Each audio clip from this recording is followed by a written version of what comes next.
వచ్చేసా. So, last వీడియోలో చెప్పా కదా! ఒక ఎగ్జామ్ అయితే అయ్యింది సీఆర్‌టీకి సంబంధించిందని జెప్పి. సో, దాని తర్వాత ప్లేస్‌మెంట్ గైడెన్స్ అని జెప్పి ఒక రిపోర్ట్ అయితే సబ్మిట్ జేయమన్నారు. సో, దానికోసం అని జెప్పి పాస్‌పోర్ట్ సైజ్ ఫోటోస్ గూడా అడిగారనమాట. మా దగ్గర లేకుండే ఇంకా అందుకే సెమినార్ ఉండే.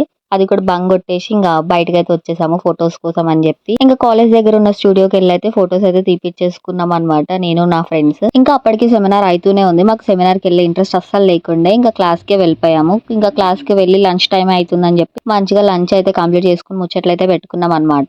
ఇంకా నేను తింటూ ఉంటే నా ఫ్రెండ్ అయితే నా ఫార్మ్ అయితే ఫిల్ చేసేసింది. ఇంకా అలాగా సబ్మిట్ చేయడానికి అని చెప్పి ఇక అందరం వెళ్ళిపోయామనమాట. సో, మమ్మల్ని అందరిని ఆడిటోరియంకి రమ్మన్నారు. ఇంకా ఆడిటోరియంకి వెళ్ళిన తర్వాత అక్కడ కూడా కొన్ని ఫార్మ్స్ ఇచ్చారు. అవి కూడా ఫిల్ చేసేసి ఇంకా అలా ఒక 2 అవర్స్ అట్లా వెయిటింగ్ చేసిన తర్వాత మా నేమ్స్ అయితే వచ్చాయి. ఇంకా ఫార్మ్స్ అయితే సబ్మిట్ చేసేసి అయితే బయటకు వచ్చేసాము. ఇంకా ఫుల్ ఆకలి అవుతుందని చెప్పి ఇంకా పక్కనే మా కాలేజ్ దగ్గర అయితే ఒక మంచి స్పాట్ ఉంటది తినడానికి. ఇంకా అక్కడికి వెళ్లి మాకు నచ్చినవన్నీ ఆర్డర్ చేసుకొని అయితే తినేసాము. సో, డే అయితే ఇట్లా ఎండ్ అయింది. ఇంకా సీఆర్‌టీ క్లాసెస్ అయితే అయిపోయినాయి అన్నమాట ఆఫీషియల్‌గా ఈ రోజుతో. సో, నా కాలేజ్ ఫుల్ వ్లాగ్ పెడదాం అనుకుంటున్నా. మీరేమంటారో చెప్పండి. పెట్టాలా వద్దా? నెక్స్ట్ వీడియోలో కలుద్దాం. ఉంటా మరి. Bye bye.